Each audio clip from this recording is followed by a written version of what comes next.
Hello friends, मेरे digital classes में आप लोग का बहुत बहुत फिर से नए सेशन में स्वागत करता हूं। तो हम छत्तीसगढ़ के मध्यकालीन इतिहास के बारे में पढ़ रहे थे। ये हमारा थर्ड पार्ट है। बाकी जो पहला और दूसरा पार्ट जाके देख लीजिएगा। सारे क्वेश्चन इंपॉर्टेंट है, सारे आपके सिलेबस के हिसाब से क्वेश्चन को तैयार किया गया है।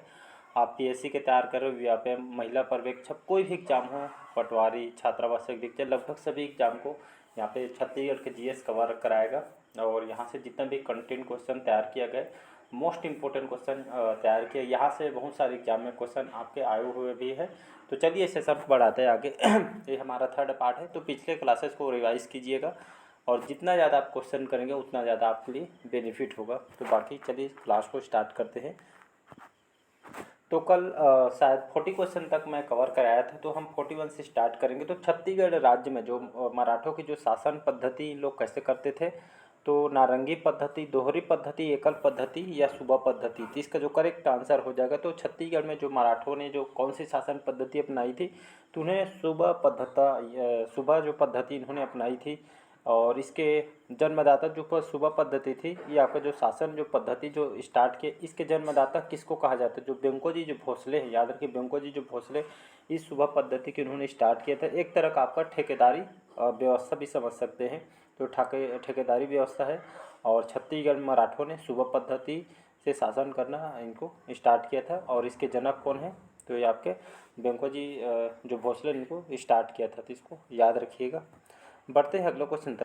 अगला क्वेश्चन देखते हैं यहाँ पे, मामा भांजा का जो मंदिर का निर्माण किस वंश के शासकों द्वारा करवाया गया था? सोमवंश के, छिंदक नागवंश, काकती वंश या पांडु वंश? तो इसका जो करेक्ट आंसर हो जाएगा आपके बी ऑप्शन करेक्ट आंसर हो जाएगा। तो मामा भांजा का जो मंदिर या आपका जो निर्माण कौन से वंश के शासक के द्वारा करवाया था?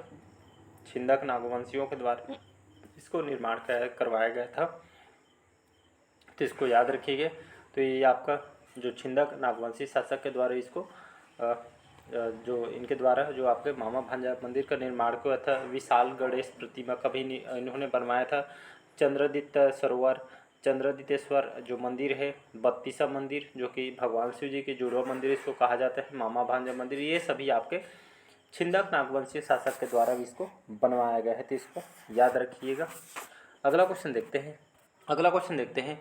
भोरम देव मंदिर का निर्माण ये आपके हुआ था कौन से शासनकाल में हुआ था? तो आपके छिंदक नागवंश में, नल वंश काल में, फड़ी नागवंश काल में या आपके कलचुरी वंश के? तो इसका जो करेक्ट आंसर हो जाएगा आपका इसका जो सी ऑप्शन करेक्ट आंसर हो जाएगा।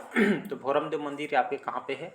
तो भोरम देव आपके कवर्धा में स्थित है और लगभग 1089 ईस्वी में, लगभग 11वीं शताब्दी के आसपास मानिएगा। तो 11वीं शताब्दी में जो ग्राम छपरी के निकट जो चौरा गांव है, तो यहाँ पे भोरमदेव मंदिर को निर्माण करवाया गया। जी आपके निर्माणकर्ता कौन है? जो फड़ी नागवंश के जो शासक कौन है? गोपाल देव के द्वारा इसको बनवाया गया था। और इसको छत्तीसगढ़ का जो खजुराहो की संज्ञा पे दिया गया है। मध्य प्रदेश के खजुराहो जानते होंगे, तो लगभग इसके समान होने के कारण इसको छत्तीसगढ़ की संज्ञा दी गई है खजुराहो के नाम से। इसको याद रखिए। यहाँ पर प्रत्येक हर वर्ष यहाँ पे भोरम देव उत्सव भी यहाँ पे मनाया जाता है। तो इसको भी याद रखिएगा। बढ़ते हैं अगला क्वेश्चन देखते हैं। मड़वा महल का निर्माण किसने करवाया था? गोपाल देव ने, रामचंद्र देव ने, ब्रह्मदेव ने या विष्णुदेव ने? इसका जो करेक्ट आंसर हो जाएगा, तो मड़वा महल का निर्माण आपके किसने करवाया था? तो जो फड़ी नागवंशी जो शासक रामचंद्र देव के द्वारा इसको करवाया गया था। बी ऑप्शन इसका करेक्ट आंसर हो जाएगा। तो लगभग 1349 में इसको फड़ी नागवंशी जो शासक थे आपके रामचंद्र देव के द्वारा इसको बनवाया गया था। मड़वा महल को और किस नाम से जाना जाता है? तो उसको दुल्हा देव भी इसको कहा जाता है। तो इसको याद रखिएगा। तो कवर्धा महल के जो मुख्य प्रवेश द्वार है, जो मेन एंट्री जो गेट है, वहाँ पे हाथी दरवाजा के रूप में आपके इसको जाना जाता है। और जिसके निर्माणकर्ता महाराज जो धर्मराज है, इसके निर्माण करता है। तो इसको याद रखिएगा। साथ ही साथ यहाँ पे आपको कवर्धा में छेरकी महल, पचराही, ये सभी आपको देखने को जब कभी भी जाइएगा तो घूम के आइएगा। अगला क्वेश्चन देखते हैं। कलचुरियों की कुल देवी कौन थी? गजलक्ष्मी, लक्ष्मी माता, दुर्गा माता या काली माता? इसका जो करेक्ट आंसर हो जाएगा गजलक्ष्मी। याद रखिए। तो कलचुरी जो वंशियों जो राजा थे, इनके जो कुल देवी देवता के रूप में गजलक्ष्मी को इन लोग मानते थे। ये आपके पीएससी में एग्जाम में क्वेश्चन पूछा गया है, इसको भी याद रखिएगा। अगला क्वेश्चन देखते हैं, छिंदक नागवंश का राज्य कहाँ स्थित था? रायपुर में, रायगढ़ में, बस्तर में या आपका वर्धा में? तो इसका जो करेक्ट आंसर हो जाएगा आपका बस्तर, इसका करेक्ट आंसर हो जाएगा, याद रखिएगा। तो छिंदक नागवंश जो आपका जो राज्य कहाँ पे इन्होंने स्थापित किया था? बस्तर के आसपास, चक्रकोट के आसपास इन्होंने यहाँ पे छिंदक नागवंशियों ने अपनी राजधानी बनाई थी। यहाँ पे इन लोग राज्य करते थे। इनका जो शासनकाल है 1023 से लगभग 1324 तक इन्होंने आप शासन किए थे।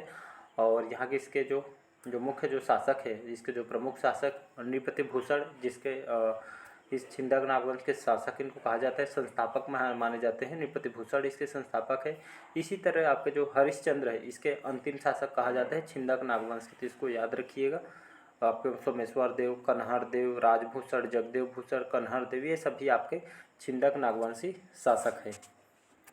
अगला क्वेश्चन देखते हैं, कलचुरियों की जो रायपुर शाखा की स्थापना कब हुई थी?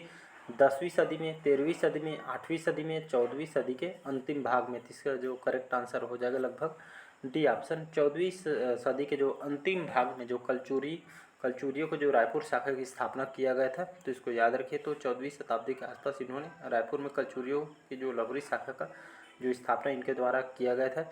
इसके जो प्रमुख शासक की बात करूं तो केशव देव, जो कि रायपुर कलचुरी शाखा के वंश के आपके प्रारंभ करता है। और रायपुर में लवरी शाखा के संस्थापक आपके परंपरागत रूप से रही थी।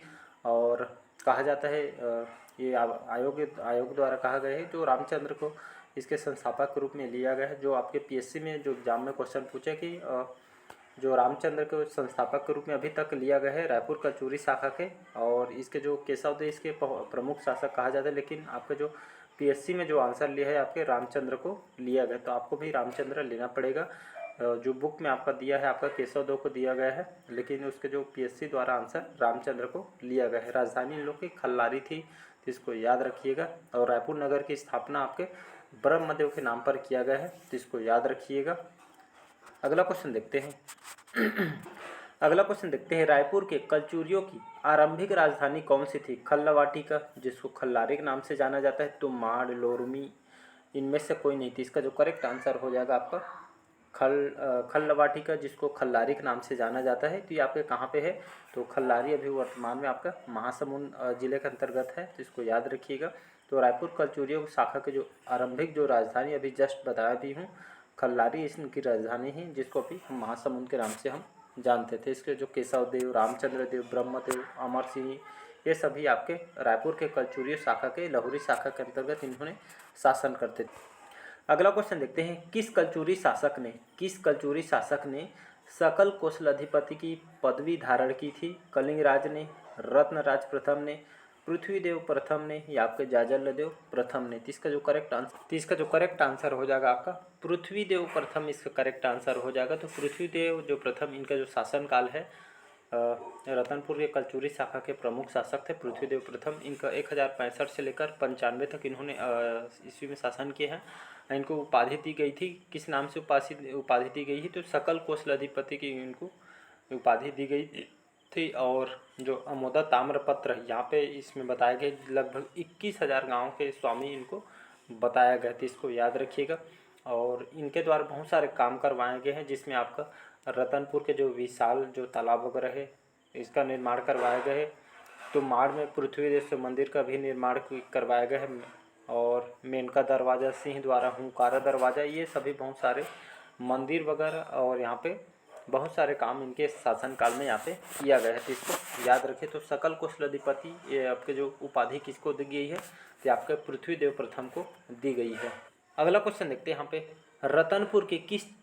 रतनपुर के किस कलचुरी सम्राट के जो प्रधानमंत्री गंगाधर ने रतनपुर के निकट एक वीरा देवी मंदिर का निर्माण करवाया था? तो रत्नदेव प्रथम ने, रत्नदेव तृतीय ने, जाजलदेव प्रथम ने या जज्जलदेव आपके द्वितीय? तो इसका जो करेक्ट आंसर हो जाएगा बी ऑप्शन, जो रत्नदेव जो तृतीय थे।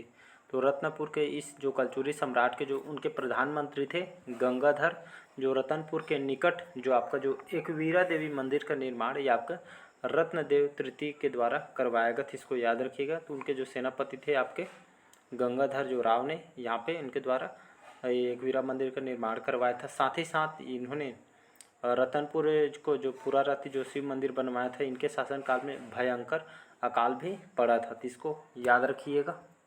अगला क्वेश्चन देखते हैं, किसने अपने सिक्कों पर गज शार्दुल से अंकित करवाया था? ये आपके CGPSC 2014 के पेपर में क्वेश्चन पूछा गया है। तो किसने अपने सिक्कों पर गज शार्दुल अंकित करवाया था? कमलराज, जाजलदेव प्रथम, रत्नदेव द्वितीय है, जाजलदेव द्वितीय। तो इसका जो करेक्ट आंसर हो जाएगा जाजलदेव जो प्रथम थे, ये आपके रतनपुर कचूरी शाखा के प्रमुख शासक थे। तो जाजलदेव प्रथम, इनका जो शासनकाल देखेंगे तो इन्होंने 1095 से लेकर लगभग 1120 ईस्वी तक इन्होंने यहाँ पे शासन किया था। और इनको जो जाजलदेव प्रथम थे, इनको गज शार्दुल की मतलब हाथियों के शिकारी की इनको उपाधि दी गई है। और इन्होंने अपने जो पहली बार इन्होंने स्वर्ण सिक्के छत्तीसगढ़ में चलाए थे, जिसमें इन्होंने श्रीमद जाजलदेव गज शार्दुल चित्रित करवाया था। तो इसको याद रखिएगा। इनके द्वारा जो प्रमुख नगर, जिसको अभी हम जांजगीर चांपा के नाम से जानते हैं, तो इन्होंने इस नगर को बसाया था। तो इसको याद रखिएगा। किसके द्वारा बसाया गया है? तो आपके जाजलदेव प्रथम के द्वारा बसवाया गया है। और आपके खास करके जो पाली के शिव मंदिर जो कोरबा में, इसका जीर्णोद्धार भी करवाया गया था। और यहाँ पे प्रत्येक वर्ष जो जाजल महोत्सव आपके जांजगीर चांपा में करवाया जाता है।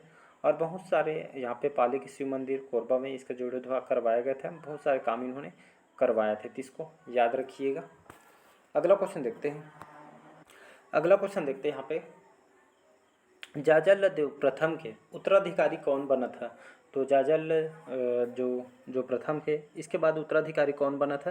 पृथ्वीदेव द्वितीय, पृथ्वीदेव प्रथम, रत्नदेव प्रथम या रत्नदेव आपके द्वितीय। तो इसका जो करेक्ट आंसर हो जाएगा रत्नदेव जो द्वितीय थे, इसको मत ध्यान दीजिएगा। तो इसका जो करेक्ट आंसर हो जाएगा रत्नदेव जो आपका द्वितीय थे, ये आपके जाजलदेव प्रथम के उत्तराधिकारी आपके बने थे। और इनके द्वारा ओडिशा के जो गंगवंशी शासक अनंत वर्मन जो चोटगंग को इन्होंने शिवरीन रायन का जो समीक यहाँ पे इन्होंने हराया था। और बंगाल के जो गोंड राजाओं को इनके द्वारा परास्त किया गया था। और इनके जो अभिलेख अकलतरा, पारा गाँव, शिवरीन रायन, यहाँ से बहुत सारे सरखों वगैरह में इनके अभिलेख प्राप्त हुए हैं। इसको याद रखिएगा। और इनको 36 विधाओं के ज्ञाता भी इनको कहा जाता है, आपके रत्नदेव द्वितीय को। तो इसको याद रखिएगा। अगला क्वेश्चन देखते हैं। रत्नदेव का शासनकाल माना जाता है। तो रत्नदेव का जो शासनकाल है कब से कब तक? 1045 से लेकर 1065 तक इन्होंने शासन किया था रत्नदेव प्रथम के द्वारा। इसको याद रखें। रत्नदेव प्रथम इन्होंने रतनपुर शहर को बसाया था। याद रखें, रतनपुर नगर की स्थापना किसने करवाया था? तो रत्नदेव प्रथम ने। कौन से सन में? 1050 ईस्वी में इन्होंने बनवाया था। इन्होंने तुमाड़ के स्थान पर रतनपुर को अपनी राजधानी भी बनाया था। और तुमाड़ राजधानी से इन्होंने कलिंगराज, कमलराज, रत्नदेव, छत्तीसगढ़ इन्होंने शासन किया था। तुमाड़ में जो प्रमुख शासन करने वाले ये आपके कलिंगराज, कमलराज, रत्नदेव, ये सभी इन्होंने शासन किया था। तो इसको याद रखिएगा। लेकिन रत्नदेव प्रथम इन्होंने तुमाड़ के स्थान पर रतनपुर को अपनी राजधानी बनाया था। इसको याद रखिएगा। इनके द्वारा जो महामाया जो मंदिर है जो आपका रतनपुर में इन्होंने बनवाया था, ये लगभग 11वीं शताब्दी में। इसको याद रखिए। महिषासुर मर्दनी जो आपके लाफागढ़ में स्थित है, इन्होंने इस रत्नदेव प्रथम के द्वारा बहुत सारे काम इन्होंने करवाया गया था। इसको याद है। रतनपुर को जो तालाबों की नगरी, टैंक ऑफ सिटी के रूप में इन्होंने प्रसिद्ध किया था। रत्नदेव के शासनकाल में रतनपुर को कुबेरपुर की संज्ञा दी गई थी। तो इसको याद रखिएगा। अगला क्वेश्चन देखते हैं। वाहरेंद्र शाह का जो शासनकाल कब से कब तक माना जाता है? इनका जो शासनकाल देखें तो वाहरेंद्र शाह का लगभग 1480 से 1544 तक इन्होंने शासन किया था। तो इसका जो करेक्ट आंसर हो जाएगा 1480 से लगभग 1500 आपका 44 है। तो इसको याद रखिएगा। तो इन्होंने यहाँ पे राजधानी कोसगई कोरबा को इन्होंने राजधानी बनाया था। वाहरेंद्र शाह ने रतनपुर के स्थान पर जो छुरी कोसगई को निर्माण कराया और कोषागार की स्थापना इन्होंने करवाया था। और इनके द्वारा जो कोसगई मंदिर है जो आपके छुरी कोरबा में स्थित है, चतुरगढ़ की किला, ये सभी निर्माण इनके द्वारा करवाया गया था। तो इसको याद रखिएगा। अगला क्वेश्चन देखते हैं। लखनेश्वर मंदिर का जीर्णोद्धार किसने करवाया था? ये आपके CGPSC 2014 के पेपर में क्वेश्चन पूछा गया है। रत्नदेव तृतीय ने, प्रतापमल ने, बहार शाह ने या आपके कल्याण शाह ने। तो इसका जो करेक्ट आंसर हो जाएगा रत्नदेव तृतीय, इसका करेक्ट आंसर हो जाएगा ए ऑप्शन। याद रखें। लखनेश्वर मंदिर का जो जीर्णोद्धार ये आपका रत्नदेव तृतीय ने करवाया था। इसको याद रखिएगा। और रत्नदेव तृतीय के जो सेनापति थे गंगाधर राव ने खरौद के लक्ष्मणेश्वर मंदिर का भी जीर्णोद्धार इन्होंने करवाया था। और इन्होंने रतनपुर में आपका जो लखनेश्वरी मंदिर कहाँ पे है, तो ये आपके रतनपुर में स्थित है, याद रखिए। तो मंदिर का इन्होंने निर्माण करवाया था जीर्णोद्धार। और रतनपुर के जो शिव मंदिर इन्होंने बनवाया था, और पुराराती शिव मंदिर है कहाँ पे, रतनपुर में इन्होंने बनवाया था। और इसी काल में जो रत्नदेव तृतीय थे, इनके शासनकाल में भयंकर अकाल भी पड़ा था। तो इसको याद रखिए, एग्जाम में क्वेश्चन पूछे कि किसके शासनकाल में भयंकर अकाल पड़ा था, तो आपके रत्नदेव तृतीय आंसर आपका हो जाएगा। अगला क्वेश्चन देखते हैं। निम्नलिखित पर विचार कर सही कथन का चुनाव करना। कहने का मतलब है यहाँ पे कथन जो भी दिया है ऑप्शन, उसको सही कथन का हमको चुनाव करना है। ये आपके CGPSC 2014 के पेपर में क्वेश्चन, ऐसे टाइप के क्वेश्चन आपके PSC में बहुत ऐसे क्वेश्चन पूछा ही जाता है। कलचुरी राजवंश के संस्थापक कृष्णराज था। त्रिपुरी में स्थायी रूप से राजधानी स्थापित करने का श्रेय कोकल्ल प्रथम का है। कोकल्ल प्रथम का विजयों का उल्लेख बिहार लेख से मिलता है। तो यहाँ पे जो कौन से कथन यहाँ पे सही उसका चुनाव करना था, तो इसका जो करेक्ट आंसर हम देखें तो आपका जो केवल 2 है, मतलब बी ऑप्शन केवल 2 इसका करेक्ट आंसर हो जाए। त्रिपुरी में स्थायी रूप से राजधानी स्थापत्य करने का जो श्रेय कोकल्ल प्रथम को था, ये आपका करेक्ट आंसर है। बाकी पहला और थर्ड आपका गलत हो जाएगा, तो इसको याद रखिएगा। तो चलिए आज का जो सेशन हम यहीं तक रखते हैं। तो आज के सेशन कैसे लगा कमेंट करके ज़रूर बताइएगा। पहले बार आए तो प्लीज़ चैनल को सब्सक्राइब करके रख लीजिएगा ताकि नोटिफिकेशन आप तक पहुंच पाए। तो चलिए मिलते हैं, बाकी 56वां क्वेश्चन हम कल मिलते हैं। तो यहाँ पे क्लासेस वगैरह शेड्यूल बता देता हूँ मैं। मॉर्निंग आपको हिस्ट्री कराया जा रहा है, जिसमें हम मॉडर्न हिस्ट्री कंप्लीट कर चुके हैं, और आपका एंशियंट हिस्ट्री चल रहा है, वो भी कुछ दिन में ख़त्म हो जाएगा। इस पर हम मिडवल हिस्ट्री आएंगे। साथ ही इसके बाद आपका करंट अफेयर्स के सेक्शन में करंट अफेयर्स भी आप पढ़ सकते हैं, बहुत इंपॉर्टेंट है। 7 से 8 क्वेश्चन आपके कंपलसरी हर एग्जाम में क्वेश्चन पूछे जाए। उसके बाद हम कंप्यूटर के सेशन भी चला रहे हैं, तो कंप्यूटर के सेशन भी आप यहाँ से पढ़ सकते हैं। तो यहाँ पे शेड्यूल बता दिए, उसके हिसाब से यहाँ पे चैनल को सब्सक्राइब करके रख लीजिए ताकि नोटिफिकेशन आप तक पहुँच पाए। तो चलिए मिलते हैं अगले पार्ट में। आज के लिए इतना ही। Thank you.